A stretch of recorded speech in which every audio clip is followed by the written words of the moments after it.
do objeto da ação civil pública, a sua evolução a partir do momento em que ela foi criada, em 85, com as legislações posteriores, até culminar com o Código do Consumidor em 90 e aumentando, ampliando consideravelmente o seu objeto. A limitação que veio nesse objeto, através de medida provisória, na forma do parágrafo 1 do artigo 1º, procurei mostrar nessa evolução aquilo que a gente chama de ciclo de hermenêutica de Gadamer, né? Eu acho que não sei se cheguei a falar na última aula sobre esse assunto, mas é o seguinte, nesse ciclo de hermenêutica de Gadamer, e é um assunto que eu acho que vocês conhecem, ele é tratado no início do curso, através do estudo da hermenêutica, da teoria geral do direito, alguma coisa que vocês estudaram nesse campo está envolvido a questão do ciclo hermenêutico de Gadamer. O ciclo hermenêutico de Gadamer significa o seguinte, que você tem que ter uma visão da norma da interpretação. Isso ele fala da interpretação como um todo, né? Da obra de arte, de outras áreas do conhecimento, das ciências, e, logicamente, essa informação, essa teoria foi trazida para o direito, né? E para o direito assim, a gente tem que ter uma visão, por isso que eu falo bastante, uma visão macro e uma visão micro. Não é possível você interpretar uma norma, por exemplo, você chega e lê um inciso do artigo, aí tem uma visão daquele inciso. Você lê o parágrafo do artigo, tem outra visão. Você lê o artigo inteiro, tem outra visão. Você lê o capítulo onde aquele artigo se situa, você tem já outra visão. Você lê depois, procura saber qual o texto legal completo sobre aquele assunto. Aí você já tem outra visão. E aí você vai procurar conhecer aquele assunto como um todo. Então, isso é o ciclo da hermenêutica do micro para o macro, não é? E tem o ciclo da hermenêutica do macro para o micro. Então, você pode ter uma visão geral de conhecimento de um assunto, uma visão sistêmica, não é? E pode ter, dentro dessa visão sistêmica, você tem a visão de um texto da lei por inteiro. Depois você vai ter que ver determinados artigos que cuidam de um assunto X, de um assunto Y, aplica-se em determinada situação, outro artigo em situação X, outro em situação Y, e assim por diante. E nesse artigo você vai a partir do capítulo do artigo para o parágrafo, do parágrafo para o inciso e assim por diante. Então, nós temos aí a visão do ciclo hermenêutico do macro para o micro. Não é? Então, é importante que o intérprete e aplicador do direito ele tenha a visão micro e macro, porque se você tiver só uma visão micro, você fica com um ponto de vista muito estreito, um horizonte muito curto para melhor desenvolver, informar, interpretar aquele tema. Se você também tiver uma visão sistêmica total, tem uma visão geral, você às vezes não sabe resolver a questão micro, a questão individual para aquela situação. Então, é preciso que você conheça também, tenha ideia a respeito da visão micro. Não é? Por isso que a jurisprudência, às vezes, se equivoca, não é?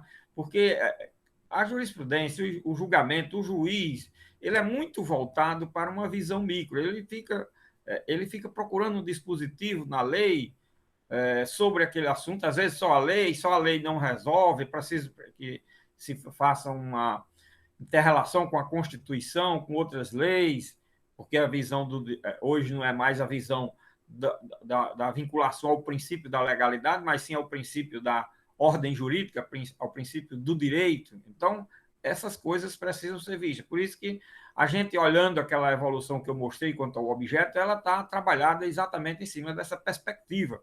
E é importante, interessante que a gente tenha.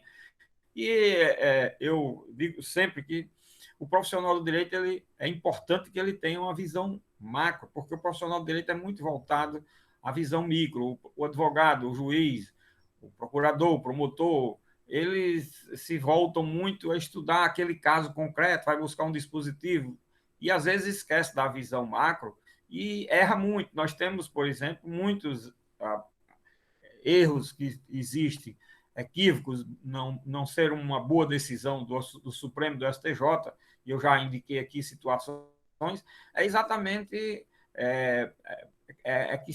esses julgados estão calcados numa visão mais micro do que macro, ou não foi analisado numa visão macro, seja porque nós temos um problema sério no judiciário de volume de trabalho, seja porque se desconhece, seja porque não se tem a tempo e assim por diante.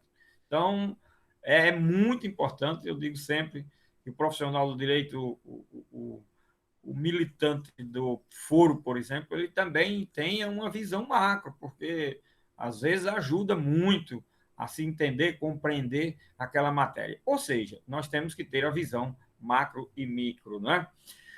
Bom, continuando aqui na nossa lei da ação civil pública, continuamos a trabalhar dentro dessa visão. A outra visão é aquela sobre os elementos da demanda. Trabalhamos na última aula, não encerramos ainda o objeto do processo coletivo da ação civil pública. Nós vimos ali muitos aspectos, ou os principais aspectos, no que diz respeito ao objeto da ação civil pública, quanto à pretensão. Nós ainda vamos trabalhar, do artigo 11 em diante, nós vamos trabalhar ainda o objeto da ação civil pública quanto ao resultado. Quanto ao resultado, são os efeitos da sentença. Então, nós vamos voltar ainda a esse tema.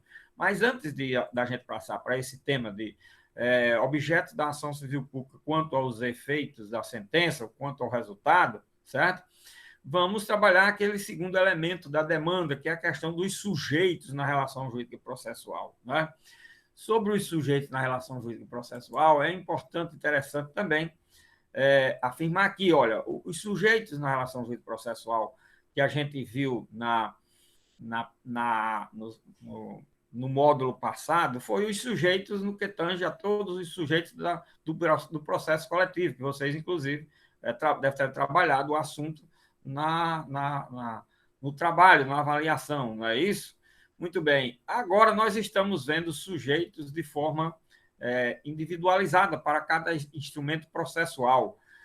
Quando vocês viram sujeitos do processo, lá em Teoria Geral do Processo, acredito que o professor deve ter falado, olha, existe uma corrente que diz que o sujeito do processo é o autor e o réu, a relação jurídica processual é formada entre autor e réu. Existe outra corrente que não é só uma relação angular, é uma relação triangular, autor, réu e juiz. Aí ficou por ali, mais ou menos. Pois é, como nós já estamos terminando tudo que é de processo, principalmente civil, né? No civil, não sei se vocês ainda têm algum processo no civil, talvez trabalhista, não sei. Eu digo o seguinte, olha, sujeitos do processo não se limita só a autor, réu, juiz. Sujeito do processo é o Ministério Público, sujeito do processo são os procuradores, advogados, o escrivão, o estagiário, tudo isso é sujeito do processo. Ele participa do processo, não participa da relação jurídica material, porque a relação jurídica material envolve sempre autor e réu, né? No máximo terceiros aí que também participaram dessa relação jurídica material. Mas a relação jurídica processual, que é todo o desenvolvimento do processo, aí participa escrivão, estagiário, advogado, procurador, promotor, se for na área penal, até a polícia judiciária,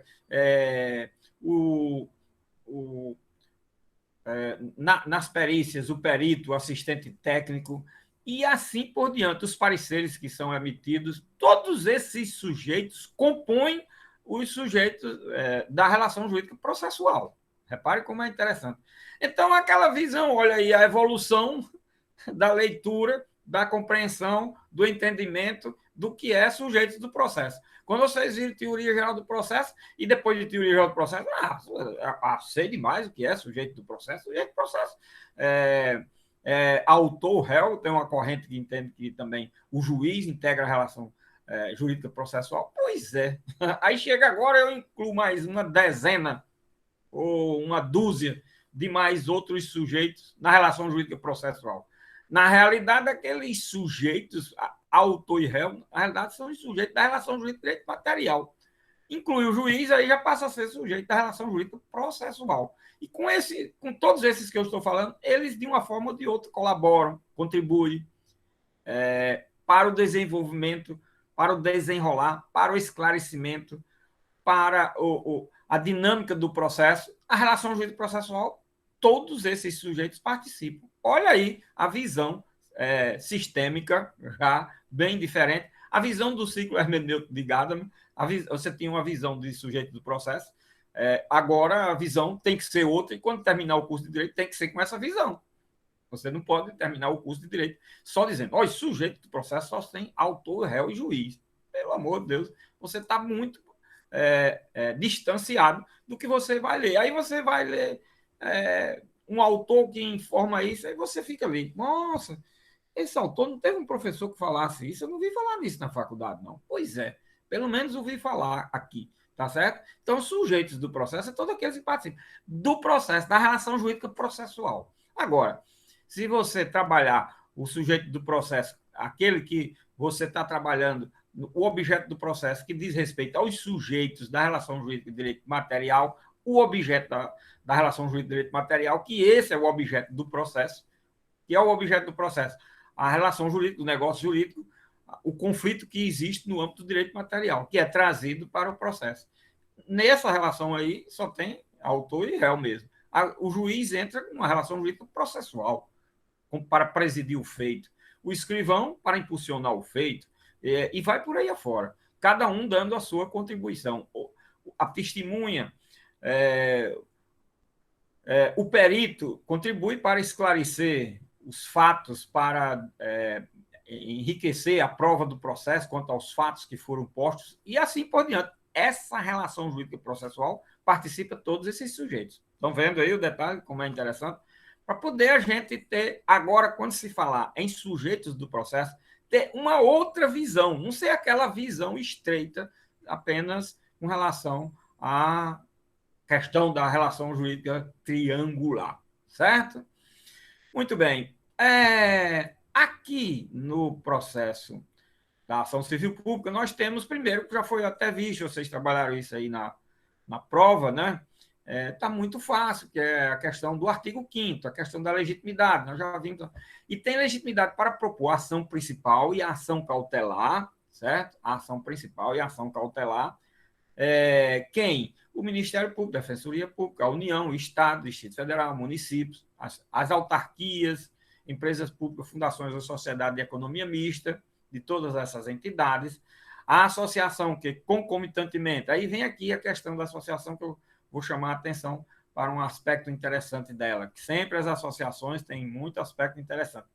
Primeiro, porque nós temos duas espécies de associações, vocês já sabem disso, conhecem bem, a questão da associação na defesa de direitos difusos e a questão da associação na defesa de direitos de seus integrantes, de seus associados. É preciso ter em vista sempre esse detalhe. E aqui nós temos a associação que concomitantemente esteja constituída há pelo menos um ano, no termo da lei civil, que é uma sociedade civil, não é isso? E inclui entre suas finalidades institucionais, ou seja, no objeto dessa associação, esteja incluída a proteção do patrimônio público e social ao meio ambiente, aí repete tudo aquilo que está lá no artigo 1º, ou seja, esta associação que está definida no inciso 5º do artigo 5º, a linha B da Lei da Ação Civil Pública, é uma associação na defesa dos direitos difusos que estão lá no artigo 1º, em seus incisos, no artigo 1º e seus incisos, né? E ali nós estamos trabalhando sempre com direitos difusos, os direitos coletivos, estrito senso, e principalmente os individuais homogêneos, só entraram para a ação civil pública com o Código do Consumidor, como nós já vimos, pela análise que fizemos do artigo 21 da Lei da Ação Civil Pública, né? Aí você vai e pergunta. Aí, olha, a visão sendo só do artigo 5º, inciso 5º da lei. É impressionante. Não existe possibilidade de uma associação na defesa de direitos individuais homogênea em matéria de ação civil pública, né? Não estou vendo na lei. Se você ler o artigo 21, vai ler, enxergar e saber disso. Olha aí a visão. Se você for ler só o inciso 5º do artigo 5º, não vai, talvez, compreender isso. Você vai querer inventar, criar pessoalmente. Não, o sistema oferece. Aí você vai para onde? Você vai para 2 lugares. Que nem precisava do Código do Consumidor. Aí você ia para o artigo 5º, inciso 21 da Constituição Federal, que prevê a possibilidade das associações serem, na pior das hipóteses, como representantes. Mas se você for para o artigo 21 da Lei da Ação Civil Pública, olha aí, já é outra leitura também, e é oferecida dentro da própria ordem jurídica, dentro da própria estrutura da ordem jurídica, dentro do direito vigente. Aí você vai ver que o artigo 21 manda aplicar o título 3 da Lei do Código do Consumidor, está previsto lá, no artigo 82, a associação na defesa dos direitos de seus associados. Então, é como se o dispositivo do artigo 82 viesse integrar e dar continuidade a uma letra C, vamos dizer aqui, do inciso 5º do artigo 5º da Lei da Ação Civil Pública, para fazer incluir as associações na defesa de direitos de seus associados. Ou fizesse uma junção da linha B, inclua a associação que inclua entre suas finalidades institucionais, relatava todos esses casos que já estão na linha B e, em seguida, concluía, além da defesa dos direitos de seus associados. Olha aí, nós tínhamos as 2 associações numa linha só, ou criava outra linha com o mesmo enunciado que está lá no Código do Consumidor. Olha aí as coisas como são, como elas se dão e como elas, vistas sob a perspectiva da ordem jurídica, vistas sob a perspectiva do direito, vistas sob a perspectiva da teoria do ciclo hermenêutico de Gadamer, como as coisas ficam bem mais claras. Isso eu estou dando aqui na parte de teoria geral do direito apenas um dado, um elemento para ajudar. Sempre eu trago uma informação, um dado para ajudar e fazer crescer a visão de uma interpretação da norma, para que vocês não fiquem muito voltados só para a leitura do dispositivo legal, só para aquela visão estreita de uma interpretação literal. São muitas as formas, métodos que se tem de interpretar. Eu estou dando aí o método, vem trabalhando bastante aqui com o método histórico, com o método sistemático, né? Teleológico. Quer dizer, você trabalha aqueles métodos que são mais adequados para descobrir, vamos chamar assim, o sentido, a compreensão que você deve ter para chegar a uma conclusão da interpretação, de extrair do texto legal a norma. Reparem que a norma é aquilo que se extrai da leitura do texto legal. Esse conceito é importante, é interessante, é o que existe hoje mais moderno na doutrina. E vocês querendo, dêem uma olhada nas obras de Eros Roberto Grau, até nos julgados de Eros Roberto Grau, ele sempre trabalha e diz sempre: o direito não pode ser interpretado em tiras, ele usa muito essa expressão. O direito não pode ser interpretado em tiras. Alguém fez uma pergunta? Fui eu, professor. Bom dia, Andressa aqui. Bom dia. Tudo bem? Bom dia. Tudo bem. Então, eu só tenho uma pergunta aqui, rapidinho. O senhor falou que o dispositivo, o artigo 52, era como se fosse um inciso que complementava aí o artigo 5º dessa ação civil pública. O artigo 82. O 82. Eu estava aqui louca para... Tá, eu estava aqui louca procurando aqui em todas as leis do artigo 52 e eu não Não, estava vendo sentido. se saiu 52, desculpe, mas na minha cabeça eu, eu pensava que tinha dito 82. É Tá, 82 do Código do Consumidor, tá certo? tá, desculpa então, é Oh, nada, 82, que né? beleza. Olha, são essas coisas que eu digo que é importante se perguntar. Você imagina, ela entendeu outro número. E ficou aí aquela coisa, aquele grilo na cabeça da gente, aí a gente não entende mais o restante da aula, fica procurando. Não é assim, Andressa? É isso mesmo. Por isso que eu digo que toda pergunta é importante. Não existe uma pergunta desimportante. Porque na hora que você está ali com aquela dúvida, você está desenvolvendo um raciocínio acompanhando, ou uma aula, ou lendo um livro, uma coisa, e você perde é, o, o time, né? Perde o sentido da coisa e quer saber o que é aquilo, aí o restante você fica prejudicado. Por isso que a pergunta é importante e ela é mais importante ainda quando feita naquela hora que a gente tem a dúvida. Muito bem. Aproveitei para dar mais essa informação, viu, Tá, Andressa? obrigada, É muito professor. importante, por nada. Então, continuando.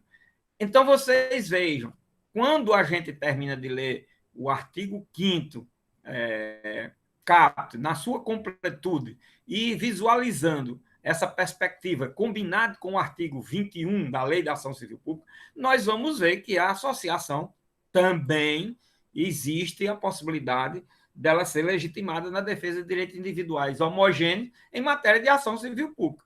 Se você pegar o texto da ação civil pública originária, você não vai ter essa ideia. E na época não tinha, na Lei da Ação Civil Pública, nem tinha a Constituição, nem tinha o Código do Consumidor. Aí, naquela época, olha aí o problema histórico, tá vendo? Naquela época, a leitura era pura e simplesmente a do inciso 5º do artigo 5º. E também se limitava a isso porque o objeto da ação civil pública também era só esses direitos que estão no artigo. Aliás, não eram todos, nem todos que estão no artigo 1º, era só o artigo 1º e 3º, né? Era só os do artigo 1º, inciso 1 a 3. Hoje nós temos aí, no artigo 1º, quantos? 7, 8 incisos, né? 8 incisos, olha, nós tínhamos só 3, foram acrescidos 5 depois, né? Nós tínhamos só 3. Então, o objeto se limitava a isso. Então, o legitimado se limitava também à defesa daqueles direitos, que só tinha aqueles, que eram os difusos, e só aquelas espécies que estavam elencadas na própria lei. Então, reparem como é muito importante e interessante se fazer a leitura e se ter a compreensão do texto à luz de todas essas perspectivas, tá certo? Bom, no parágrafo 1º diz o seguinte, no parágrafo 1º do artigo 5º, o Ministério Público, se não intervier no processo como parte, porque o Ministério Público é legitimado, está aí no inciso 1 logo, né? Ele atuará obrigatoriamente como fiscal da lei, então ele atua como custos legis, né? Então, olha, ele integra a relação jurídica processual ou como parte ou como fiscal da lei. Então, olha, é sujeito do processo numa forma ou noutra, né? O parágrafo 2º, fica facultado ao poder público e a outras associações legitimadas nos termos deste artigo habilitar-se como litisconsorte de qualquer das partes. Aqui o parágrafo 2º está autorizando o litisconsorte de qualquer dos sujeitos da cabeça do artigo 5º, né? Tanto outras associações podem entrar, como qualquer um outro legitimado que seja um dos entes da administração direta ou indireta do poder público, está afirmando aí. Então, aí litisconsorte, poder público, associação, são o quê? Sujeitos do processo, tá vendo? Aqui mais como parte, nesse caso, né? Em caso de desistência infundada ou abandono da ação por associação legitimada, o Ministério Público ou outro legitimado assumirá a titularidade ativa. Esse parágrafo terceiro é interessante pelo seguinte: muitas das vezes, uma associação é quando uma ação civil pública é ajuizada por uma associação. A associação, no curso do processo, desinteressa, abandona o processo. Aí o legislador chamou aqui de desistência infundada. Não é desistência, porque não pode haver desistência de uma ação civil pública. Ele pode até requerer, eu desisto da ação, desiste aí é no sentido vulgar, no sentido comum da palavra, no sentido comum, vulgar também, no sentido comum da palavra, certo? Não é desistência no sentido técnico e científico do processo. Desistência no processo produz efeito. Aqui não produz, porque, olha, quando se fala desistência, o legislador chamou infundado, porque não existe a desistência técnica e científica fundada, porque a direito disponível não pode existir desistência da ação. Então, infundado aí traduz a ideia de que desistência está no sentido de comum da palavra, ou seja, eu não me interesso mais, mas abandono vem na segunda parte, eu abandono a ação, não diligencia, não procura saber mais do andamento, não tem mais interesse, né? Pessoal, não é interesse jurídico, o interesse jurídico não deixa de existir, mas é o interesse pessoal em continuar com aquela ação. Então, o Ministério Público tem o dever de continuar como autor da ação, tá certo? Ele passa a ser o autor da ação. E qualquer outro legitimado pode assumir essa titularidade. Agora, porque podia só o legislador ter dito, qualquer legitimado poderá assumir a titularidade. Não. Ele colocou primeiro o Ministério Público, porque o Ministério Público, se nenhum dos outros titulares assumir a condição de legitimado ativo, certo? O Ministério Público tem o dever de assumir. Ou seja, ele não pode se furtar a ser o autor da ação e a dar continuidade da ação agora como autor da ação, certo? Como legitimado ativo e autor da ação. Essa é a realidade. Existe uma diferença entre dever e obrigação. O dever é imposto, é norma cogente, é imperativo. A obrigação é facultativa, você tem faculdade. Nós vamos ver mais daqui adiante mais outras explicações sobre essa questão e a gente aperfeiçoa mais a visão sobre essa distinção entre dever e obrigação, entre imperatividade e facultatividade, certo? O requisito, aí vem o parágrafo 4º, o requisito da pré-constituição poderá ser dispensado pelo juiz. Aqui é o seguinte, quando se trata daquele requisito que é exigido de pelo menos 1 ano de Constituição. Também aqui é voltado para a questão da legitimidade da associação. Quando a associação é legitimada, certo? E ajuizou a ação, é a autora da ação, ela quer ajuizar a ação, mas não tem ainda 1 ano de constituída. O que é que o legislador está dizendo? Que essa pré-constituição pode ser dispensada pelo juiz. Mas quando é que ela pode ser dispensada pelo juiz? Quando haja manifesto interesse social evidenciado pela dimensão ou característica do dano ou pela relevância do bem jurídico a ser protegido. Pronto. Esses são os elementos que ensejam, oportunizam a possibilidade de se dispensar a pré-constituição de já ter 1 ano de constituída a associação para poder entrar em juízo. Antes de 1 ano, uma associação pode... se tiver uma pergunta dessa, antes de 1 ano, uma associação pode ser legitimada na defesa de um direito coletivo na ação civil pública? E essa pergunta feita só dessa forma, ela não é possível de responder. Por quê? Porque ela envolve um sim ou não. Se ela for uma pergunta objetiva, ela não é objetiva, certo? Se disser assim, associação somente, aí ela passa a ser objetiva. Olha, somente poderá ser ingressar com ação se for ao menos constituída há 1 ano, aí a resposta é não. Não. Por quê? Porque ela pode também ser ingressar com ação antes de constituída, antes do decurso de 1 ano de sua constituição. Olha como é interessante isso. Você veja como é essa questão também de questões objetivas e de questões subjetivas. Não é?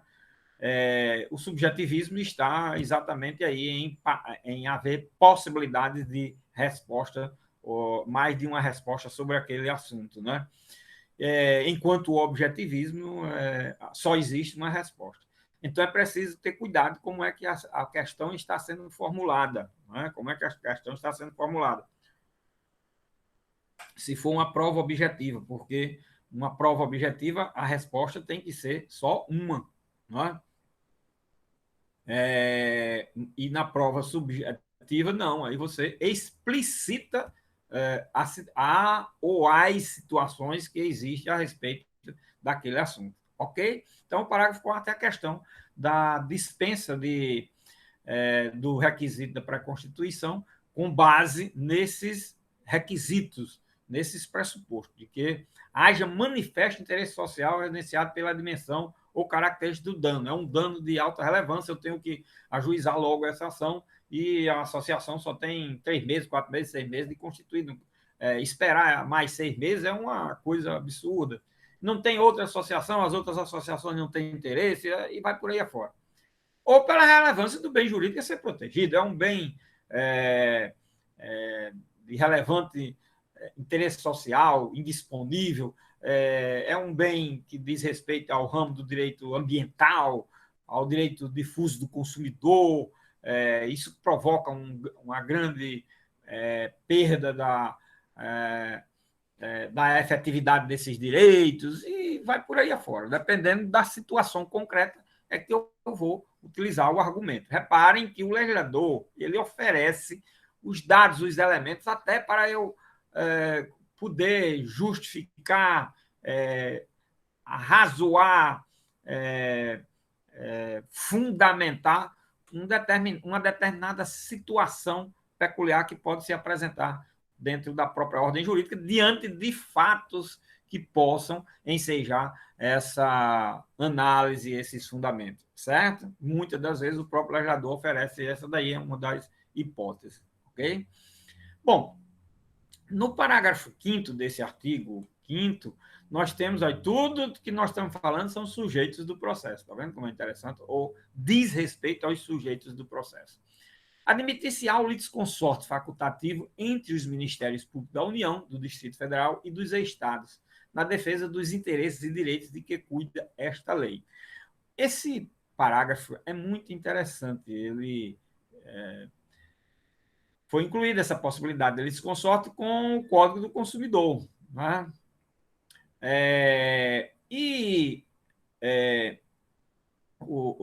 Essa possibilidade, o legislador trabalha sempre com ela. Nós temos aqui na Lei da Ação Civil Pública, nós temos lá no Estatuto do Idoso, temos possibilidades de o Ministério Público agir, atuar em litisconsorte, o federal com o estadual, o federal com o Distrito Federal, o estadual com o do Distrito Federal, do Distrito Federal com o federal, e vai por aí afora. Essas possibilidades.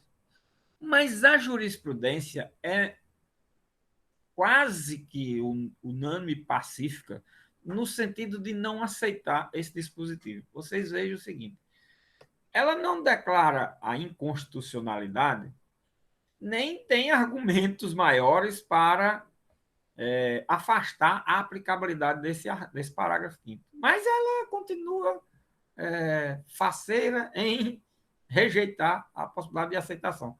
Com um argumento muito, que eu acho altamente pobre, no mínimo, né? Que é dizer que não, o Ministério Público Federal foi criado, existe uma estrutura da Constituição, da ordem jurídica, para atuar junto à Justiça Federal. O Ministério Público Estadual, toda a estrutura para atuar na Justiça Estadual. O Ministério Público do Trabalho, na Justiça do Trabalho, e assim por diante. Ora, eu não tenho dúvida de que cada um deles atuando individualmente seja só dessa forma. Agora, qual é o problema de um Ministério Público Federal atuar como litisconsorte do Ministério Público Estadual numa ação cuja competência seja da Justiça Estadual? Não tem problema, a competência é da Justiça Estadual. Mas o Ministério Público Estadual está lá, certo? Mas o Ministério Público Federal, em razão do tipo de interesse, um tipo de direito, a Constituição é pródiga em prever, ali pelos artigos 20, 20 e pouco, entre 15 e 30, vamos dizer assim, muitos direitos, muitas situações jurídicas, muitas relações jurídicas da chamada competência concorrente, onde há interesse tanto da União, dos estados, dos municípios. Aqui no período de pandemia agora, nós tivemos muito essa discussão, não é? Muito essa discussão, é uma discussão ainda que vai levar muitas décadas para o futuro, porque é um tema difícil, complicado, complexo, incompreensível ainda, muito pobre de análise na doutrina. Então, isso causa muita divergência. Tá? Muito bem. Qual é o problema? Agora, invertendo, um órgão do Ministério Público ajuizou uma ação na Justiça Federal. Ótimo, tudo bem. Ou vem ajuizar uma ação e vem em litisconsorte com o Ministério Público Estadual. O Ministério Público Estadual é um litisconsorte ali. Como o Ministério Público Federal é um litisconsorte lá numa ação na Justiça Estadual. Qual é o problema de constar os dois? Ah, não. Mas a jurisprudência, não. Se for na Justiça Estadual tiver o Ministério Público Federal, não pode atuar no processo. Se for o inverso, não pode o Ministério Público Estadual atuar no processo.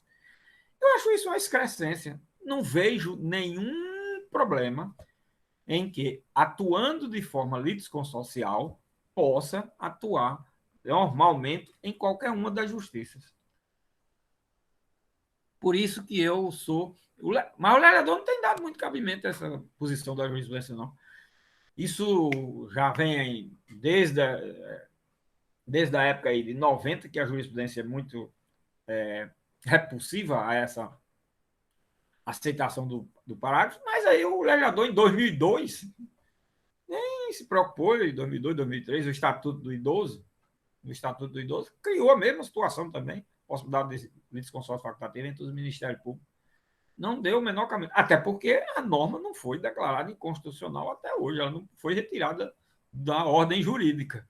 Ela está deixando de ser aplicada pelo achismo. Olha aí, o achismo que leva. Pelo subjetivismo. Não, eu acho que não deve atuar o Ministério Público. Não deve atuar por quê? Porque foi criado cada um para ser autor e ter iniciativa em cada uma das justiças. Não, mas ele não está deixando de constar no polo ativo, aqui se for o caso, como legitimado ativo, da ação. Então ele está lá. Mas o outro chega como litisconsorte. Agora você imagine essas visões estreitas. Me diga uma coisa, e uma associação? Uma associação só pode ajuizar uma ação na justiça ABC. A associação ajuiza em qualquer canto, porque tudo bem, ela pode ter iniciativa em qualquer lugar sozinha. Mas qualquer associação de qualquer outro lugar, se quiser atuar num processo de outra comarca, de outro estado, de outra unidade da federação, em litisconsorte, vai se proibir isso? Por quê? Proibir por quê? Não, você é uma associação lá do estado tal, não pode atuar aqui. Qual é o problema dela ser litisconsorte? Não. Principalmente aí vem a história. Aqui sim, quando se trata de situação jurídica em que não haja pertinência temática para eu ingressar nesse processo, quer dizer, eu não vislumbro interesse nenhum seu em atuar nesse processo, porque não tem nada que vá lhe afetar, lhe refletir nos direitos que foram definidos aqui, num sentido ou no outro. Aí, se isso ficar demonstrado, aí eu não vejo litisconsorte realmente também de ninguém, certo? Porque aí esse litisconsorte não é sujeito do processo, certo? Agora, nesse caso, é preciso que olhe em matéria de meio ambiente. Se você for lá na Constituição, mas tudo de meio ambiente é de competência comum da União, Estado e Município. Por que os Ministérios Públicos não podem participar? Porque, com certeza, em matéria de meio ambiente, existe interesse local do município, existe interesse regional do Estado, vamos dizer, e existe interesse nacional. Eu já falei isso aqui com relação aos direitos difusos, como característica dos direitos difusos, é que, às vezes, eles são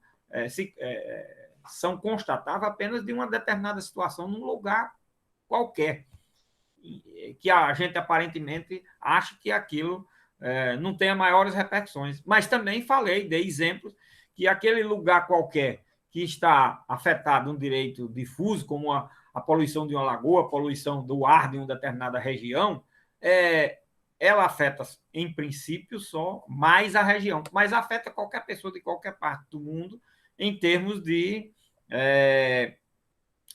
dele chegar, ir ao local, visitar, utilizar. Vimos isso. E mais, o meio ambiente sadio ele deve ser visto com uma visão holística, é um todo. Então, interessa a toda a coletividade do próprio mundo inteiro. Aí não existe ação, a legitimidade de órgãos ou entidades internacionais, apenas quando tem, logicamente, sedes no Brasil, aí pode, tá certo? Mas se não tiver, não existe, porque tem a questão da soberania. Então, tem que os organismos, os órgãos e os legitimados daquele país, aquelas autoridades internas, que são os responsáveis para preservar, mas em nome de toda a coletividade, da coletividade nacional, mas pode, na realidade, termina sendo de toda a coletividade universal, porque o ambiente, o meio ambiente, ele tem que ser visto dentro de uma visão holística, completa, harmônica e na sua integralidade. Ok? Bom, então eu trago aí esse parágrafo 5º com essas... pontuando essas situações para mostrar que, na minha concepção, essa jurisprudência é totalmente equivocada. Quando eu era juiz, eu aceitava toda a vida do Ministério Público. Era muito interessante. Aí chegava o tribunal e tirava. Eu aceitava por quê? Eu aceitava porque não causava, ainda tem mais isso, eu aceitava porque não causava prejuízo ao processo. O Ministério Público Federal ajuizava uma ação em litisconsorte com o Ministério Público Estadual. Aí eu nem dava o menor cabimento.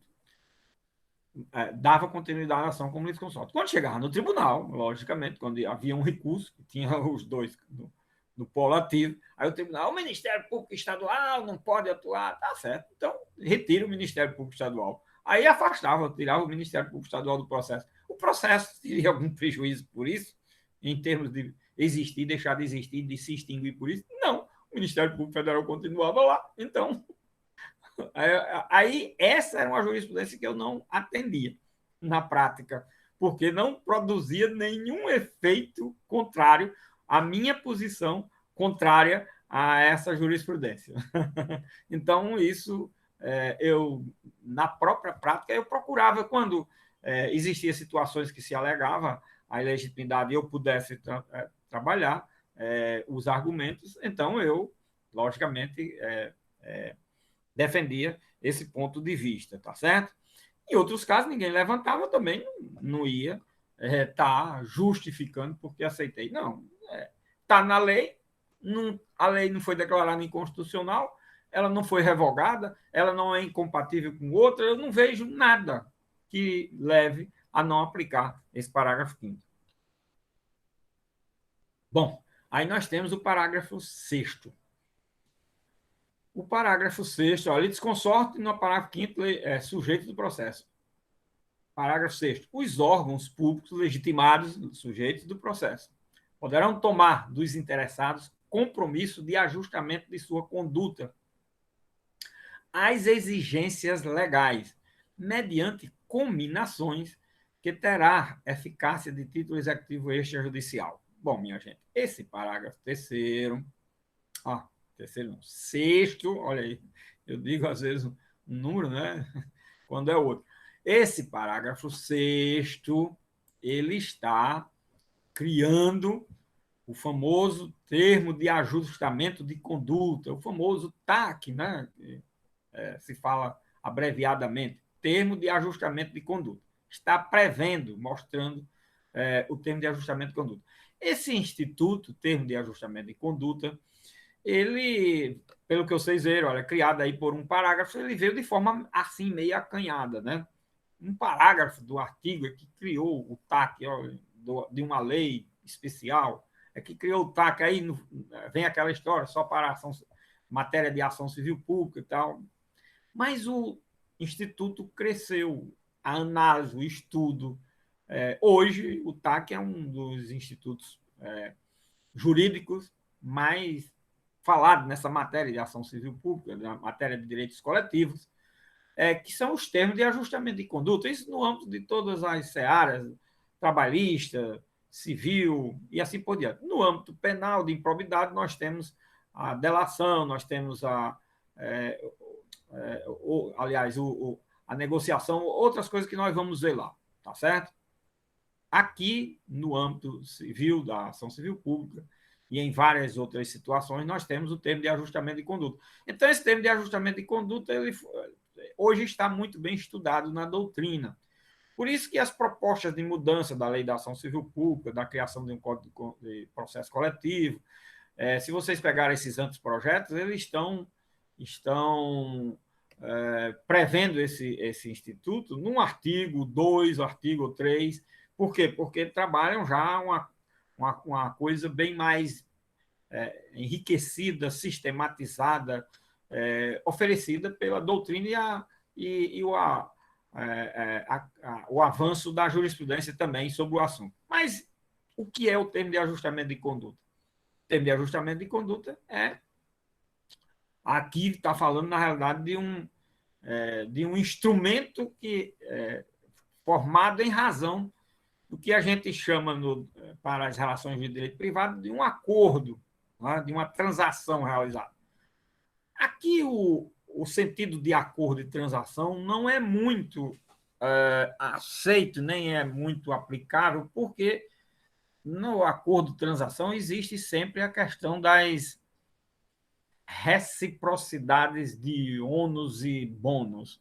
Aqui, a reciprocidade é muito baixa. Aqui, a questão é a seguinte: o direito não é negociável, o direito material não é negociável. Se está devendo diferenças salariais, uma recuperação de um local que foi feita uma construção utilizado para a produção de alguma indústria, montar alguma indústria, e foi retirado, tem que restabelecer o local, certo? Agora, o que é negociado? É negociado prazo, condições, né? Se for indenização, bom, a indenização é 1 milhão. 1 milhão, eu não vou poder pagar 1 milhão de uma vez. Vai poder pagar 1 milhão de quanto? Eu vou poder pagar em 50 parcelas, 100 parcelas, pronto, vamos dividir em 50 parcelas, em 100 parcelas, mas vai pagar 1 milhão.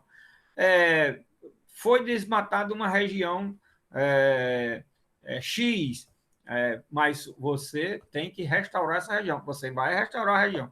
Então, me dê aí um prazo de 2, 3, 4, 5 anos para eu restaurar. Vai ter o prazo de 2, 3, 4, 5, 10 anos, o que for necessário para restaurar aquela vegetação, aquele local, e deixar em condições, pelo menos, próximas do que era. Então, assim, é o ajustamento. Ou fazer cessar a determinada atividade. Você tem um prazo X para fazer cessar essa atividade.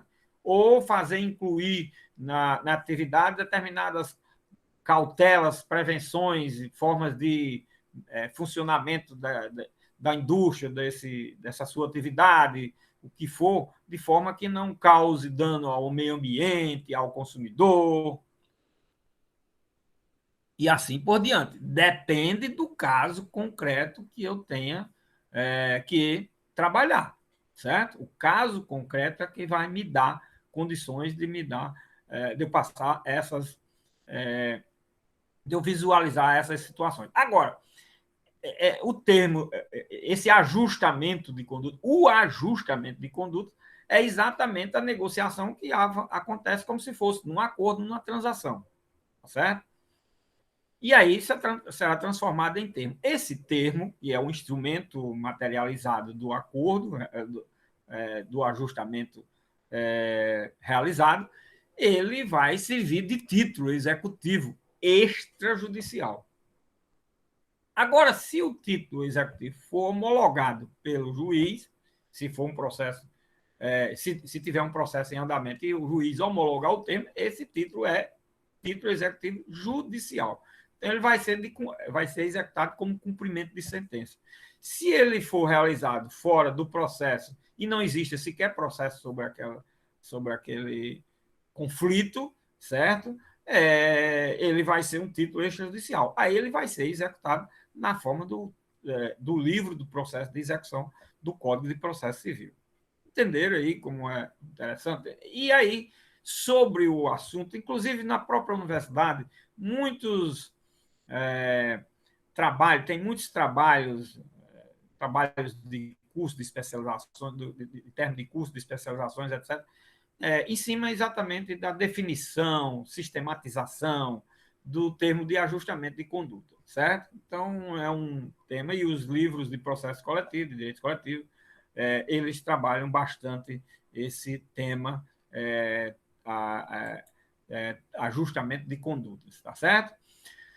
Muito bem, esse é o parágrafo 6º. Então, nós temos aqui, vocês vejam o seguinte, um instituto novo, criado pela ordem jurídica, e aí nós vamos começando a ver aqui que a ação civil pública, ela não a lei da ação civil pública, ela não se cinge a trabalhar somente, ou disciplinar, regulamentar, somente a ação civil pública, ela cria outros institutos, não é à toa que na ementa da lei está dito que ela, além da responsabilidade, como a gente viu, no âmbito dos direitos, dos danos morais ou materiais coletivos, também trata ou disciplina outros assuntos, outras matérias. E a gente eu vou mostrando aqui sempre, nós vamos ter muitas situações ainda para ver dessas outras matérias, de outros institutos jurídicos, de outras situações que vão sendo criadas, certo?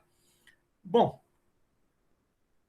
no artigo 6º, nós temos o seguinte: qualquer pessoa poderá, e o servidor público deverá, provocar a iniciativa do Ministério Público, ministrando-lhe informações sobre fatos que constituam objeto da ação civil, indicando-lhe os elementos de convicção.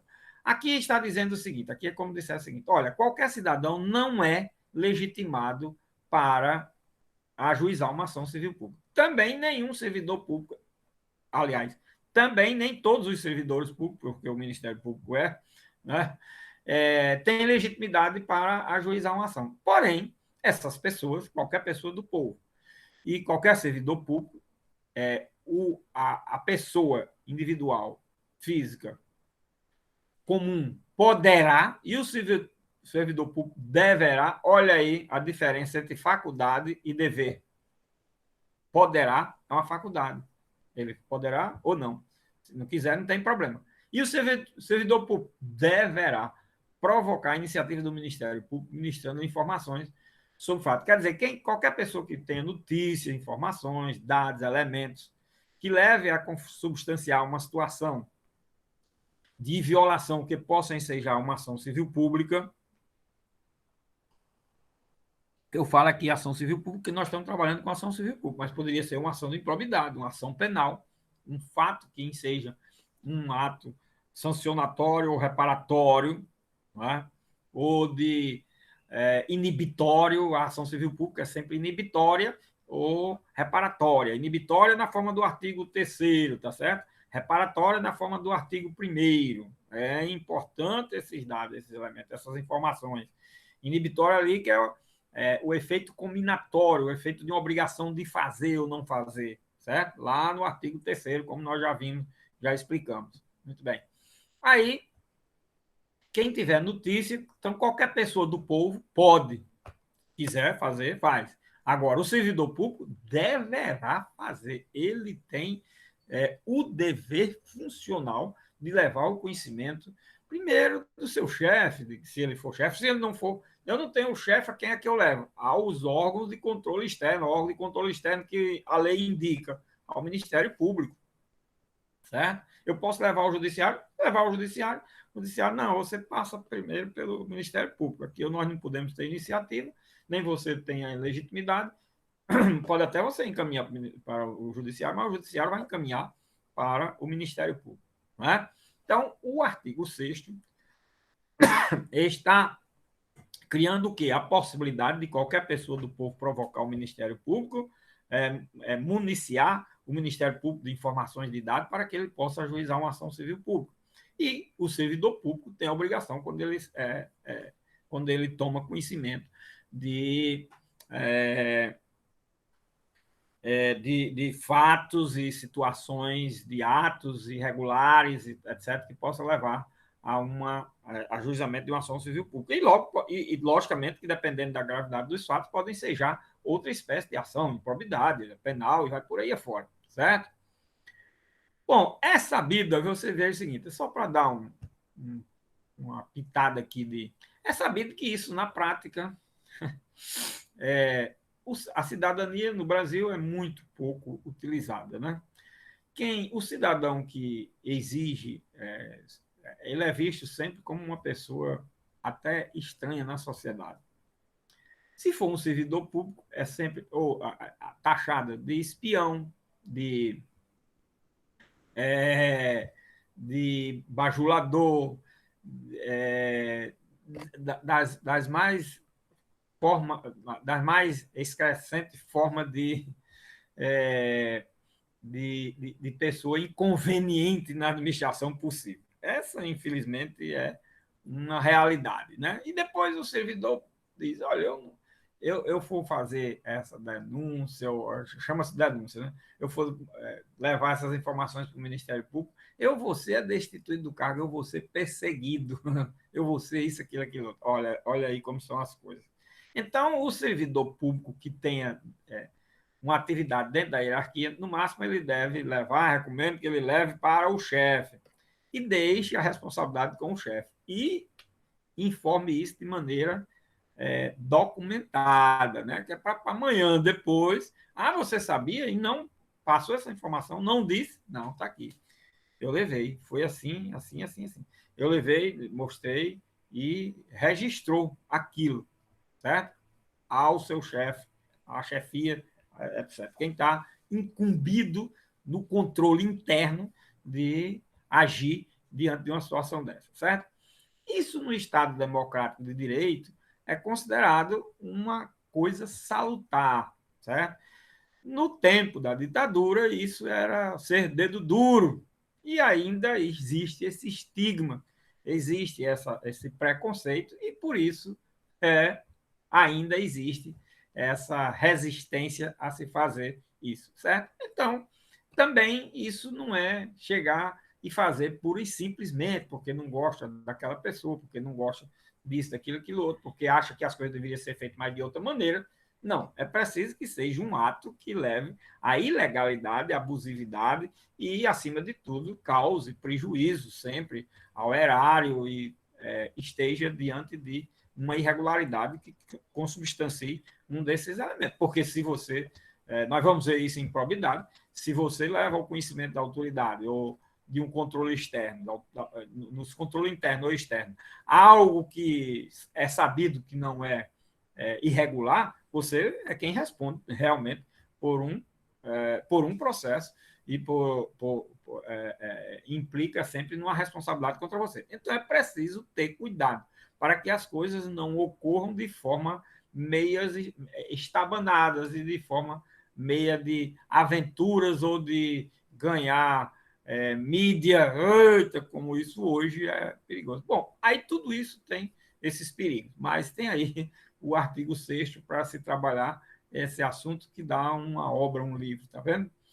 Bom, aí o artigo 7º, se no exercício de suas funções os juízes e os tribunais tiverem conhecimento de fatos que possam ensejar propositura de ação civil, remeterão peças ao Ministério Público para as providências cabíveis. Olha, no artigo 6º nós temos qualquer pessoa do povo e temos o servidor público, certo?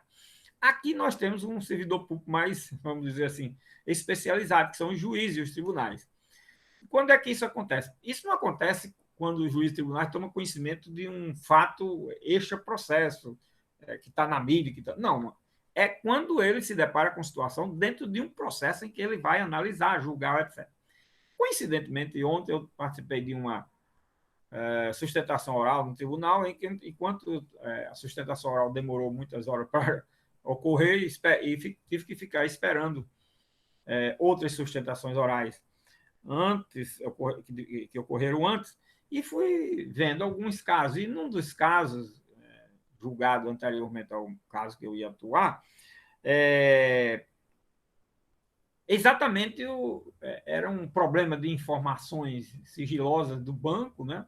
E que uma pessoa, no processo, havia evidência, que inclusive foi acolhido a pretensão da pessoa, de que um parente dele, que era inimigo, trabalhava no banco e começou a fazer consultas à conta deles. Imagina, a pessoa não era encarregada daquela conta, não era pessoa, e começou a fazer. E a ação foi ganha, o juiz julgou procedente, favorável, tudo, mas não acertou nada. Na hora, os desembargadores no tribunal disseram: olha, inclusive aqui tem uma questão que é preciso enviar isso para o Ministério Público, porque há indícios de ter havido talvez até um crime. Olha aí, tá vendo? E aí decidiram para encaminhar ao Ministério Público peças do processo para que o Ministério Público investigasse, analisasse, se não tivesse ainda prescrito a questão de responsabilidade, qual seria. Bom, e aí o Ministério Público é quem vai agir. Olha aí, é essa situação que nós temos aí no artigo 7. É quando o juiz ou o tribunal se depara com uma situação num processo em que ele está analisando, tá certo? E isso pode se transformar até numa responsabilidade penal quando o processo foi o processo originário que forneceu os dados e os elementos foi um processo civil, na área civil e assim por diante. Isso é muito frequente, comum ocorrer. Ok? Muito bem. Esse artigo 7 traduz isso, mas isso não é só em matéria de ação civil pública, não, viu, minha gente? Vocês no processo penal, o juiz, o professor deve ter falado, eu vou falar aqui tanto na ação civil pública, isso vai ter na ação de improbidade, ação de corrupção das empresas e assim por diante, certo? Muito bem. Agora nós temos aqui o artigo 8º. Esse artigo diz: para instruir a inicial, o interessado, olha, para instruir a inicial, o interessado poderá requerer. Quem é interessado aqui? O interessado é quem vai ajuizar a ação, o autor da ação, aqueles legitimados. Mas pode ser que outro interessado, uma pessoa do povo, né, possa, queira levar ao conhecimento do Ministério Público determinadas irregularidades que ele sabe que está acontecendo. Então, poderá requerer às autoridades competentes as certidões e informações que julgar necessárias a serem fornecidas no prazo de 15 dias. Olha, aqui eu quero informar que esse artigo 8º, ele cuida da obtenção de informações para que você possa municiar autoridades, controles externos de dados e elementos da regularidade dos atos administrativos. Primeiro ponto.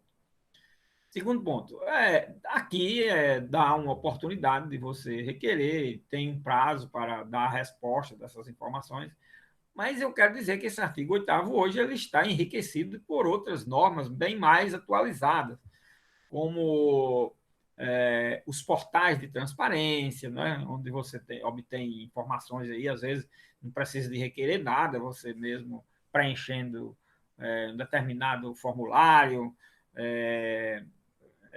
entrando no próprio Google da vida, em determinados sites, etc., você obtém aquela informação, aquele documento, sem maiores dificuldades. Então, o portal da transparência, a lei de acesso à informação, todos esses instrumentos processuais mais modernos que oferecem isso hoje de forma mais efetiva. Né? Bom, você veja como essas coisas são interessantes hoje. Eu, uma vez participando de uma audiência, o juiz apresentou-se na hora muito indignado com uma das partes, porque tinha sido requisitado um documento a um determinado órgão, a entidade civil, inclusive, e essa entidade não tinha informado aquele dado, aquele elemento, aquele documento, e demonstrando assim muita rispidez, indignação, mostrando logo que era tendencioso também, não é? Para julgar o caso. E os advogados só faziam rir. Excelência, entre aí no site e tal, ou entre no Google, bota o Google aí da vida, e Vossa Excelência obtém esse documento agora. Por quê? Porque essa encenação, como dissesse, por que essa encenação toda? E por que toda essa carga de emoção, como se tivesse havido um não cumprimento de uma requisição de um documento pelo juiz, pelas autoridades incumbidas da investigação, disso, daquilo, aquilo outro.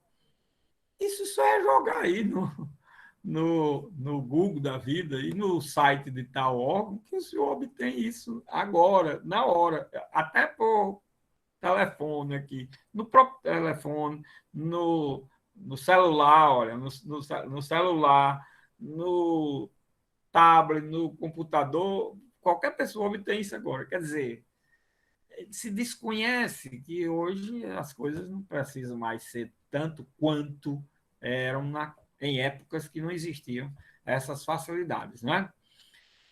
Bom, aí é por isso que, como nós estamos trabalhando aqui com material de instrução, de se instruir já a inicial de uma ação civil pública, ela tem que vir calcada de determinado material probatório. É como ação de probidade administrativa, com muito maior razão, nós vamos ver bastante isso na questão da justa causa da ação de improbidade administrativa, e como principalmente também na ação penal. A ação penal não pode ser ajuizada assim, chega e apresenta-se uma petição, depois vai se apurar os fatos. Não. Ele tem que ser apurado, pelo menos a ocorrência do fato, de forma objetiva, e indícios de autoria. Lógico que isso é o mínimo que se exige. Agora, essa apuração se dá no âmbito da ação civil pública, da ação de improbidade, da ação penal, através do inquérito civil público, para a ação civil pública, para a ação de improbidade. O inquérito civil público é o inquérito penal na ação penal, certo? Esse é um dado muito interessante. Aí aqui nós temos, olha, o Ministério Público poderá instaurar, sob sua presidência, inquérito civil ou requisitar de qualquer organismo público ou particular certidões, informações, exames ou perícias no prazo que assinalar, o qual não poderá ser inferior a 10 dias úteis.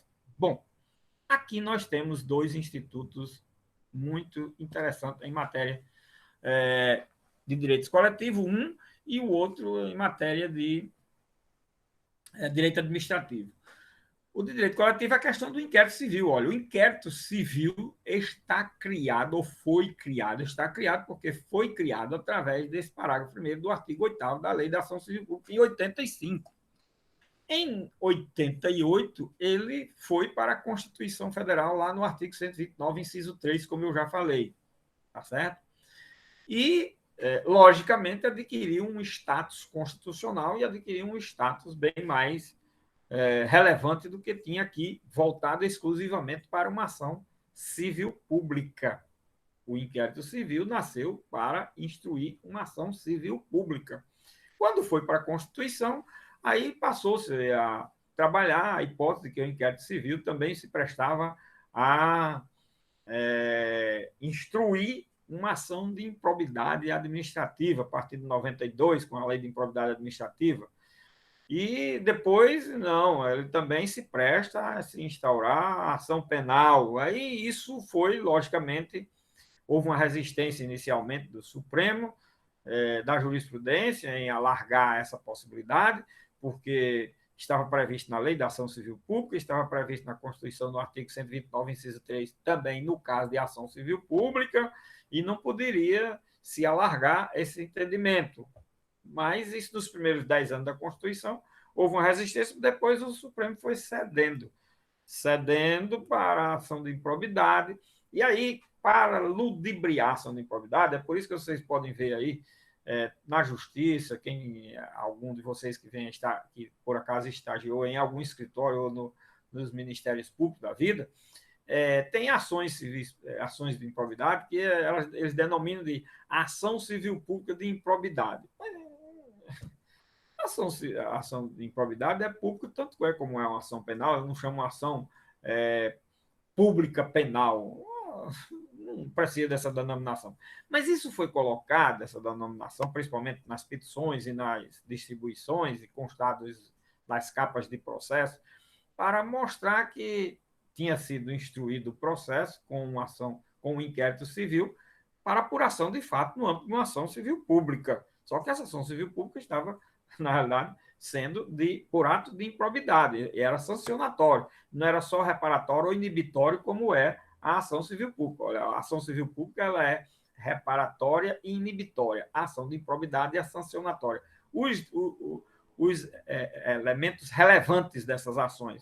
O penal é sancionatórios no âmbito penal, porque no âmbito penal, quando se fala no âmbito penal, é por privação, em razão da privação da liberdade.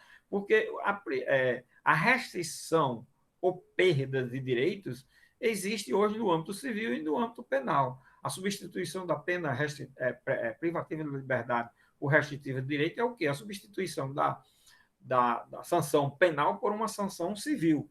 E existem os processos de sanções civis. O processo administrativo disciplinar, o processo por improbidade administrativa e o processo da ação anticorrupção das empresas, para ficar aqui nesses exemplos, certo? Porque esses nós vamos ver, o de improbidade e de anticorrupção das empresas, é que vamos ver ainda. Pois bem, no âmbito desses processos, né,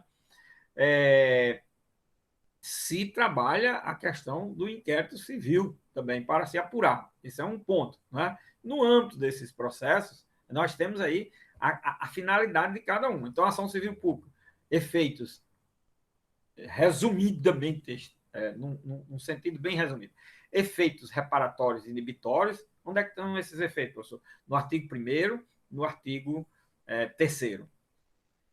Ação de improbidade, efeitos sancionatórios, tem outros efeitos, reparatório, etc., mas efeitos sancionatórios, certo?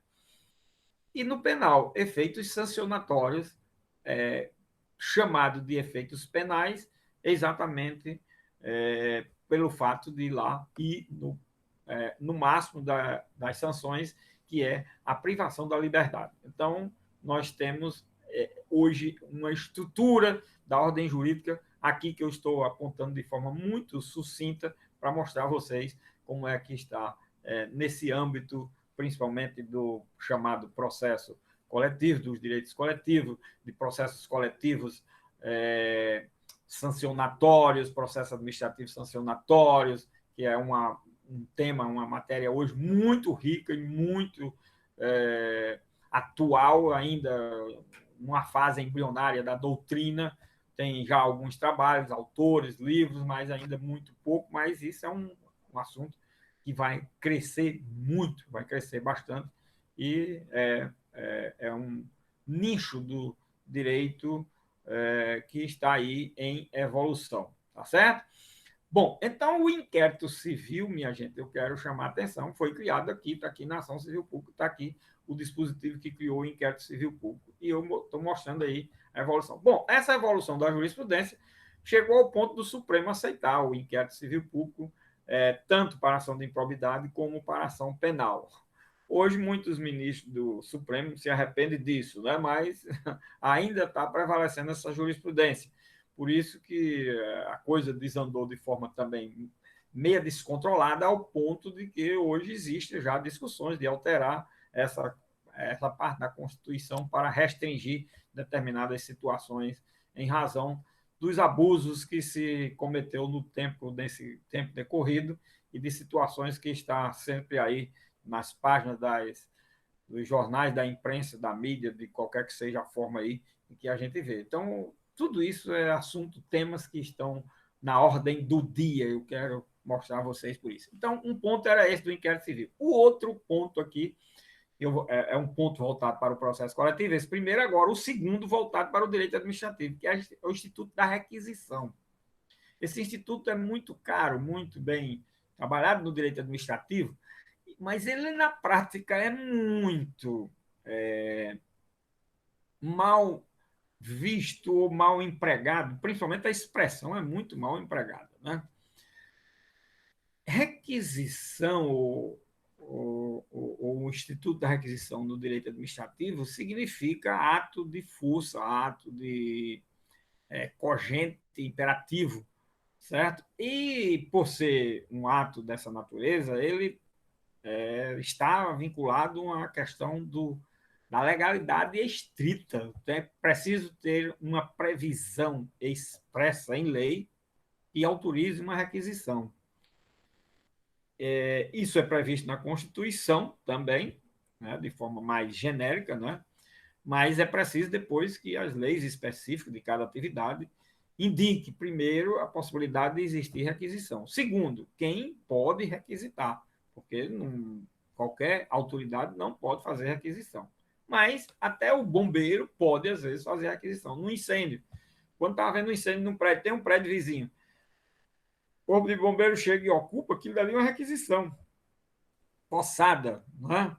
Aqui, o Rio Grande do Norte, por exemplo, aqui Natal, especificamente, é uma região de segurança internacional. Tem uma questão internacional interessa muito Natal aos interesses internacionais, principalmente em época de guerra mundial, né? E o litoral daqui é todo tido como de área de segurança, ninguém sabe disso e tal, mas assim, vocês vejam que Natal é uma ao lado do Rio de Janeiro, é a única que tem todas as unidades militares. Veja como é interessante. Isso, aliás, é muito bom, porque em razão disso que nós temos esses morros nossos preservados. Onde não foi preservado, não tem as Forças Armadas, que é lá em Mãe Luísa, o morro se acabou. O restante, como tem as Forças Armadas, Exército, Marinha, Aeronáutica, etc., e estão preservados. Aí tem essa beleza de Natal dos Morros Verdes, nessa época ainda, né? A beleza, coisa fantástica, né? Pois bem, porque aqui nós temos uma questão de segurança internacional, que veio aí já desde a Segunda Guerra Mundial. E aqui é o seguinte, em razão disso, se houver um problema de conflitos internacionais, de uma hora para outra, Natal pode ser transformado numa área de interesse, e aí as Forças Armadas podem ocupar as habitações de praia, olha aí, de uma ponta a outra do litoral.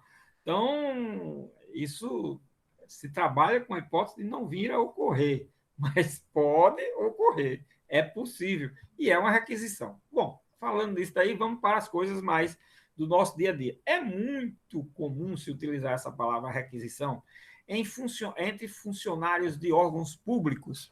Fulano foi requisitado pela repartição tal, trabalhava no órgão tal e foi requisitado para trabalhar agora no órgão X, era do Y, foi para o X, era do Z, foi para o D, e assim por diante.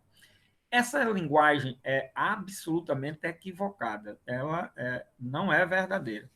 Não existe o Instituto da Requisição com essa naturalidade que se trabalha a denominação requisição.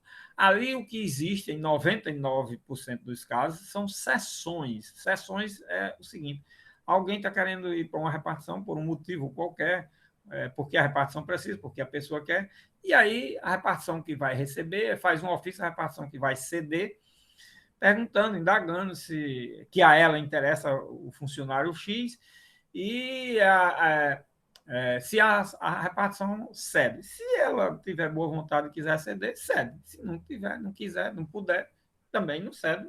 Pronto, acabou. Encerra aí o assunto. Não é um direito como faculdade de possibilidade, mas nunca um direito como forma impositiva de se atender. É mais ou menos sob essa perspectiva, certo? Agora, existe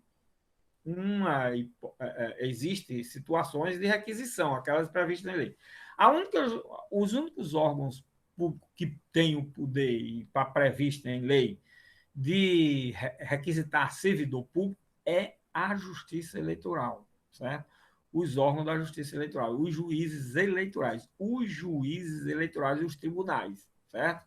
Eleitorais. Esses podem, aí sim, ali é requisição. Quando ele resolve que um servidor para trabalhar, por exemplo, a questão das juntas apuradoras, das juntas receptoras de votos, os mesários, presidente de mesa, etc., aí são requisições, você não pode fugir. Tanto é que se você não for, e a requisição seja isso. Primeiro, que tem autoridades que são previstas em lei como possível de requisitar pessoas, dados, elementos, documentos, etc. Segundo, o não cumprimento da requisição, aí sim, quando se trata de requisição mesmo, o não cumprimento da requisição implica em responsabilidade. Responsabilidades que vão do âmbito administrativo, civil e até, eventualmente, responsabilidade penal. Então, é isso que tem que ser dito, informado sobre requisição, a fim de que não se trabalhe mais com essa ideia equivocada da expressão requisição, que é muito mal utilizada na prática, não é? Então, um profissional do direito não pode desconhecer isso. Que o povo diga, que o servidor público que não é formado em direito diga, tudo bem. Agora, uma pessoa formada em direito não pode entender requisição toda hora que se fala requisição aí, da forma que é posta, colocada. Depende das circunstâncias do caso para você saber se é requisição mesmo ou não. Essa que é a realidade, tá certo? Muito bem. Então, aqui o Ministério Público poderá instaurar, sob sua presidência, inquérito civil ou requisitar de qualquer organismo público particular certidões, informações, exames ou perícias no prazo que assinalar, que não poderá ser inferior a 10 dias, certo? Somente nos casos em que a lei impuser sigilo, quando há sigilo, poderá ser negada a certidão ou informação. Quer dizer, ninguém pode negar essas informações, em princípio, que o Ministério Público requisita, somente no caso de sigilo. Ou se alguém requerer na forma da cabeça do artigo, né? Nem na forma da cabeça do artigo, nem na forma do parágrafo primeiro. Em princípio, não, se houver solicitação ou requisição, não deve a quem está responsável para fornecer deixar de fornecer, a não ser que haja uma negação por força de sigilo. Mas por quê? Nessa hipótese, não que o documento, a informação, não possa ser requisitado. Pode, em que aí a ação poderá ser proposta, desacompanhada desse documento, ou você pode requerer, hoje o Código de Processo Civil oferece, a chamada prova prévia ou a prova pré-constituída que tem lá no Código de Processo Civil, você requerer um pedido de produção de prova antecipada, que era um instituto tido como uma espécie de processo coletivo no Código anterior. Agora passou para o capítulo da prova e você pode produzir a prova no curso do processo ou antecipatoriamente, por razões de determinadas circunstâncias, que é um caso, né? Você pode utilizar isso. Na época dessa lei, não existia a forma como é hoje, existia uma medida cautelar de antecipação de prova. Né? Hoje, não, hoje tem uma forma de produção da prova dentro do próprio capítulo do código referente à prova, do título do código referente à prova, tá certo? Bom, neste caso, aí você pede a requisição ao juiz, aí o juiz é quem requisita, né? O juiz requisita. E, olha aí, é dirigida essa requisição somente para o juiz, tá vendo? Nem o Ministério Público pode mais requisitar, tá certo? Quando se trata de sigilo, porque é dada essa garantia do sigilo somente ao juiz preservar esse sigilo. Aliás, essa questão de quebra de sigilo é muito interessante, que generalizou-se também uma história de quebra de sigilo. Não existe quebra de sigilo. O que existe, olha, há uma generalizada afronta à Constituição e às leis nesse ponto. Tem-se uma mania aí de negócio quebrar sigilo. Aliás, é partido Supremo, não é um juiz ou outro qualquer, não. E a gente não existe quebra de sigilo. O que existe é transferência de sigilo. As leis que tratam de requisição de sigilo, ela transfere os sigilos. Agora, criou-se depois essa história de quebra de sigilo, em nome do interesse público, disso, aquilo, outro, e como é uma criação não por lei nem na Constituição prevê essa possibilidade, então fica-se o quê? À mercê da cabeça de cada um. Aí uns quebram o sigilo, ora, mas a maioria quebra o sigilo, porque quer mostrar, quer aparecer na mídia, juiz tal quebrou o sigilo de fulano, tal autoridade, a CPI quebrou o sigilo de cicrano. isso não passa de uma atitude de única e exclusiva vaidade de quem determina isso. Na realidade, eu passei a minha vida de juiz, nunca vi situações de eu poder quebrar sigilo, eu só vi situações de ser transferido o sigilo. E no processo,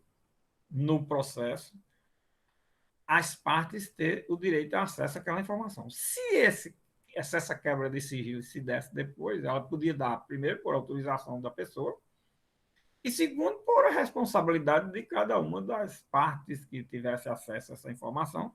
E aí, cada um ia responder, e é o que tem nas leis também, e é o que se diz aí, mas também isso não vale nada, que, logicamente, vai ter que se apurar de onde houve essa quebra de sigilo. É, o Brasil e as leis brasileiras são assim em todos os aspectos, para um lado e para o outro, viu? Muito bem, então no parágrafo 2º nós temos essa questão aí do sigilo e quem é que pode requisitar com o sigilo, tá certo? O artigo 9º, esse artigo 9º eu vou só explicar, passar para vocês informações que vocês já analisaram esse artigo, já analisaram essa matéria e ela é a mesmo formato, mesma estrutura da forma que vocês analisaram em processo penal. Eu tenho certeza absoluta que o professor de processo penal trabalhou esse assunto com exaustiva capacidade de informação que poderia oferecer sobre ele, que é a questão de que o órgão do Ministério Público, esgotado todas as diligências, se convencer da inexistência de fundamento para a propositura de ação civil, promoverá o arquivamento dos autos do inquérito civil ou das peças informativas, fazendo-o fundamentadamente. Ora, nós temos o que aqui?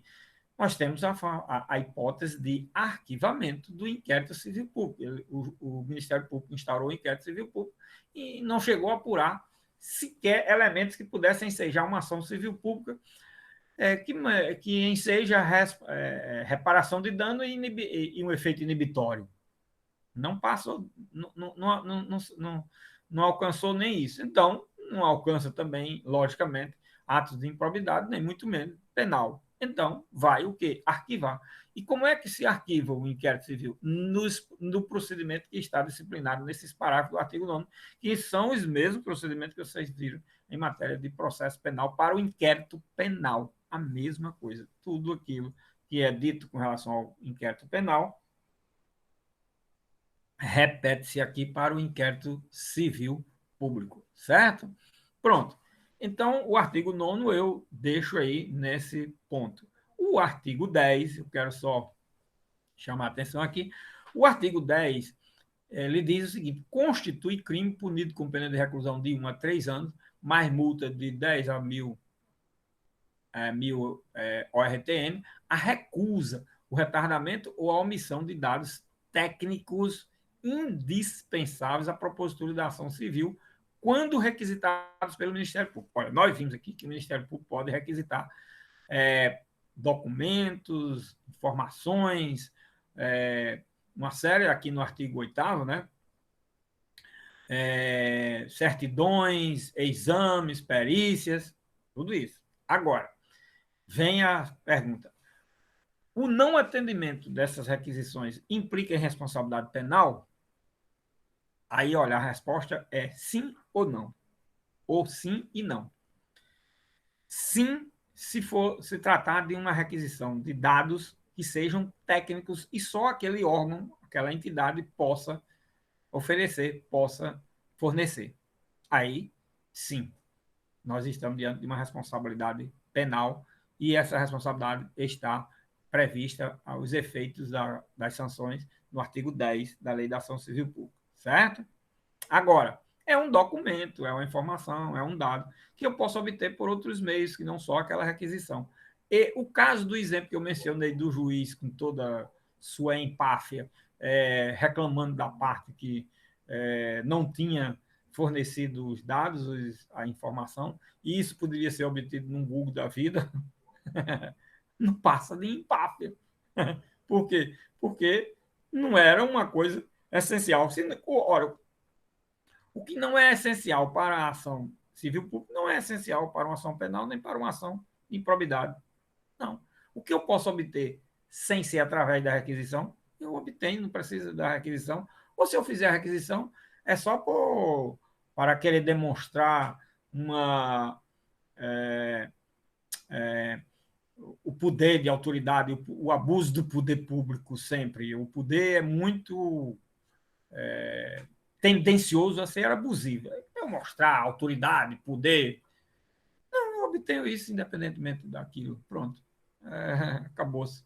Está atendido o fim a que eu quero. Quando se trabalha no processo com o mínimo ético, um artigo até que eu escrevi aí, né? Aquela coisa, sem eu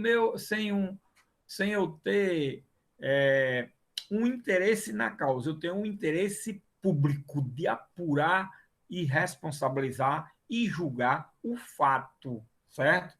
E nem pessoas, e nem por querer aparecer na mídia. Só que hoje é só por pessoa e aparecer na mídia. Hoje é só assim. A realidade, infelizmente, desgraçadamente, é essa. O interesse público, coitado desse. Esse nunca foi realmente protegido e buscado no Brasil, certo? Infelizmente, desgraçadamente, é assim. Bom, então, temos aí essa possibilidade de requisição. Agora, feita pelo Ministério Público, implicar em responsabilidade penal. Agora, é preciso que seja demonstrado que esse retardamento ou omissão se deu através de dados que eu só poderia obter daquele órgão, daquela pessoa e por aquela forma de requisição. Não tinha outra forma. Se tem outra forma, desaparece o tipo penal, não compõe o elemento objetivo do tipo penal. Ok? Só para dar uma ideia aí desse artigo 10. E isso é muito rico na jurisprudência do STJ, por exemplo, esse artigo 10. O STJ tem muita jurisprudência exatamente nesse sentido que eu estou falando. Ok? Bom, aqui eu vou só voltar aqui, que nós temos que voltar aqui, do artigo 1º ao artigo 10, nós estamos faltando analisar o segundo e o quarto.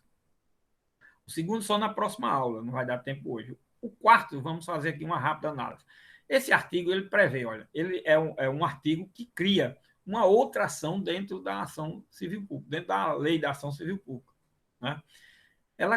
Esse artigo cria o que? A ação cautelar. Poderá ser ajuizada a ação cautelar para os fins desta lei, objetivando, inclusive, evitar dano ao patrimônio público e social, ao meio ambiente, ao consumidor, e vai e repete os objetos da ação civil pública, né? Quer dizer, uma ação civil pública pode ser ajuizada já diretamente ou pode ser ajuizada uma ação cautelar da ação civil pública. E o artigo 5º da legitimidade, os mesmos legitimados da ação civil pública são os mesmos legitimados para a ação cautelar. É o que está na cabeça do artigo 5º, como nós já vimos. E o artigo 4º cria essa ação cautelar. Agora, eu quero informar aqui, a ação cautelar aí, isso em 85, né? Essa redação dada pela Lei 3.004 de 2014, que está no texto, é apenas alguns objetos que foram acrescidos a esse artigo por força daqueles incisos novos que foram acrescidos ao artigo 1º, certo? É só por isso. Mas a ação cautelar foi criada em 85 com a Lei da Ação Civil Pública. Naquela época, vigia o Código de Processo Civil de 74. Ele estava novo ainda, estava com 11 anos, né? Novo ainda. Pois bem, vigia o Código de Processo Civil de 74. Estava com 11 anos. Então, uma lei extravagante, ela sempre reflete, no que diz respeito aos institutos já existentes no Código de Processo Civil, uma lei processual, lógico, aquilo que tem dentro da estrutura do processo civil de uma forma, às vezes, mais simplória, mandando remeter para aquela matéria, etc, etc. Aqui ele prevê uma ação cautelar. Quando diz poderá ser ajuizada a ação cautelar para fim da XG, objetivando a proteção dos direitos X, então diz, o restante você vai lá para o Código de Processo Civil, tudo de ação cautelar está lá. E era o que existia na época. O Código de Processo Civil tinha um livro todo estruturado para o processo cautelar. Existiam as ações cautelares inominadas e as ações cautelares nominadas, ou as ações cautelares não específicas e as cautelares específicas. Sim, mais ou menos que era estruturado. Essas ações cautelares, elas tinham natureza eminentemente cautelar, de asseguradora e resguardadora do direito, ou de antecipação de efeitos, né? e aí chamava-se cautelar satisfativa. Era exatamente a estrutura, a linguagem, a forma de se ver as coisas na época. Agora, era o seguinte, o Código de 74, né, em razão da criação dessa ação cautelar, e foi considerado no mundo inteiro o código mais bem sistematizado. Alguns autores, logicamente, estrangeiros, só diziam o seguinte, eu só não sei se um dia termina um processo no Brasil, mas que está muito bonito, tá. Será que ele entendia mais ou menos de processo, não, esses autores? Então, eles, porque o código trouxe um processo cautelar bem sistematizado, a coisa mais bem estruturada existente no mundo. Só que você tinha o seguinte, se você fosse pedir uma liminar, vamos chamar assim, de liminar uma tutela antecipada num processo, minha gente, você tinha que ajuizar a ação cautelar, se o processo tivesse em andamento. Se você fosse requerer no início do processo, você tinha que ajuizar com a ação principal, ajuizava a ação cautelar. Ajuizava duas ações. Uma cautelar, para deferir a tutela antecipada ou uma medida cautelar, e a ação principal. Ou ajuizava-se a ação cautelar antecedente, preparatória, chamada de preparatória da ação principal. Bom, era isso. Hoje isso está mudado, né, minha gente? A partir de 94, nós tivemos uma mudança profunda nisso, porque foi criada a chamada tutela antecipada. A tutela antecipada significa a possibilidade de você requerer uma liminar de natureza antecipatória dos efeitos ou de natureza puramente cautelar dentro da própria petição inicial da ação principal. Certo? Isso mudou profundamente, na minha visão, praticamente revogou todo o livro do processo cautelar, mas como tinha as cautelares especiais, aí ficou o livro lá, aí ficou aquela dúvida se ainda existia o processo cautelar, não existia. Pelo menos antecipatório, preparatório da ação principal, ele estava ainda em plena efetividade, em plena eficácia, né? A norma estava tendo plena eficácia. Agora, quando se tratava de situações incidentais, não. Isso porque você agora poderia obter uma liminar, tutela antecipada, o que você quiser chamar, medida cautelar, o nome que você desse, dentro do próprio processo, na petição inicial, logo, ou no curso do processo em qualquer fase, como é hoje. Hoje a estrutura é diferente. Nós temos o quê? Tutelas chamadas tutelas provisórias. Essas tutelas provisórias, elas são tutelas de urgência e tutela de evidência. A tutela de urgência é subdividida em de natureza antecipatória e de natureza cautelar, asseguradora, resguardadora de direito. É hoje a estrutura, sim, que está no Código de Processo Civil. E de um livro inteiro, com mais de 80 artigos que tinha no Código anterior, passou para uma dúzia, mais ou menos, de artigos, menos, são 16 ou 18 artigos, cuidando hoje de todo o processo. Olha aí, a diferença é enorme. Então, o que, é que eu quero dizer? Nós temos que adaptar esse artigo 4º, olha, para o novo sistema. Né? O que existe aqui, o que ainda pode ser utilizado, é uma ação cautelar, que o Código hoje chama de antecedente. Né? A chamada ação cautelar preparatória antes chama de antecedente, que é uma ação cautelar antes do ajuizamento da ação civil pública. Pode existir, porque pode em qualquer processo, inclusive no Código de Processo Civil. Certo? E aí o artigo fica válido, sua efetividade nesse ponto, e o restante das situações que se apresentarem tem que ser adaptadas para o novo Código de Processo Civil. Certo? De tutela de urgência antecipatória ou de natureza cautelar, e pode ser requerido dentro da própria ação.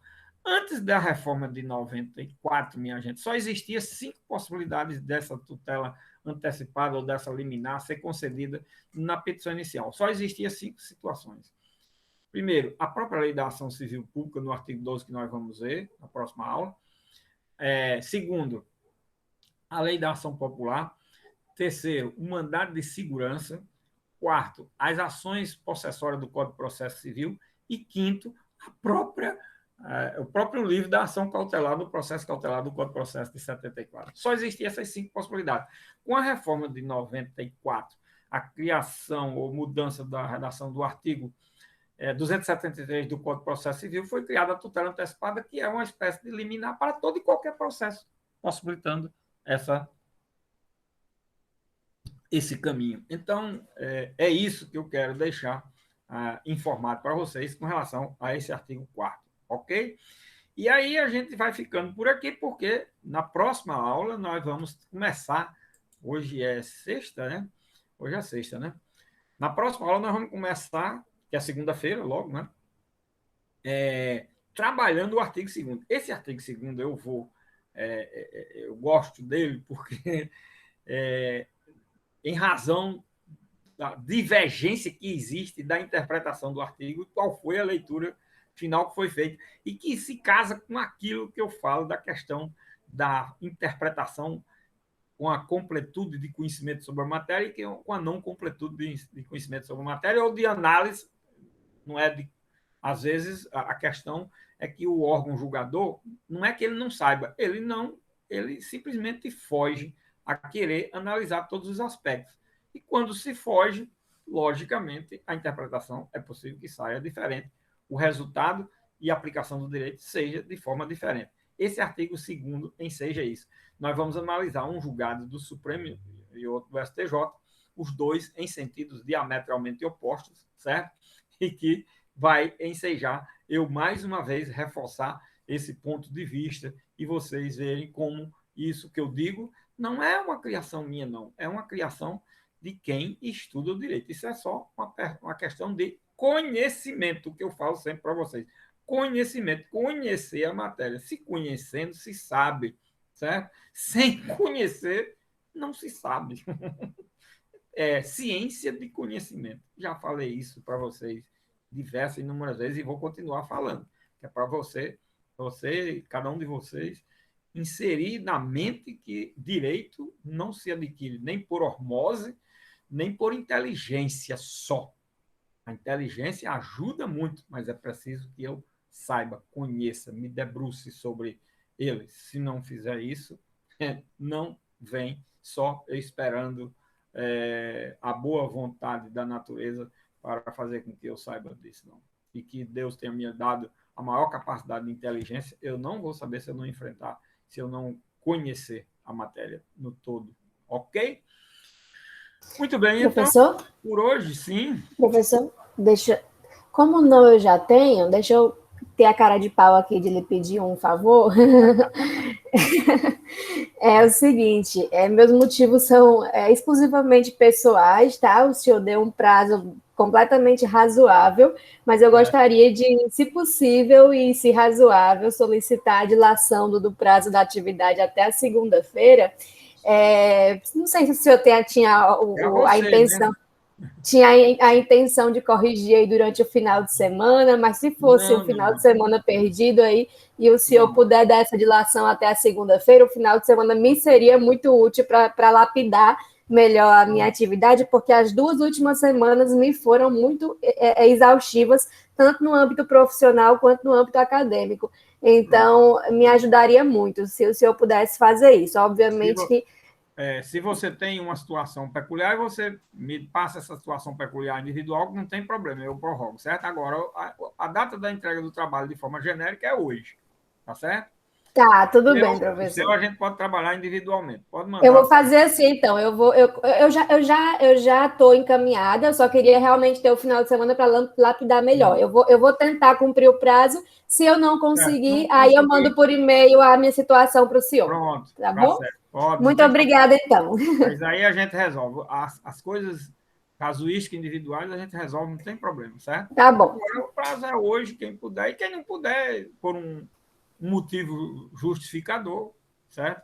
Tá bom, muito obrigada, viu? Não tem problema. Tenha um bom dia, bom final de semana. Para todos vocês também eu desejo um bom dia, um bom final de semana. E segunda-feira a gente começa logo com uma polêmica entre Supremo e STJ. Misericórdia, tá bom.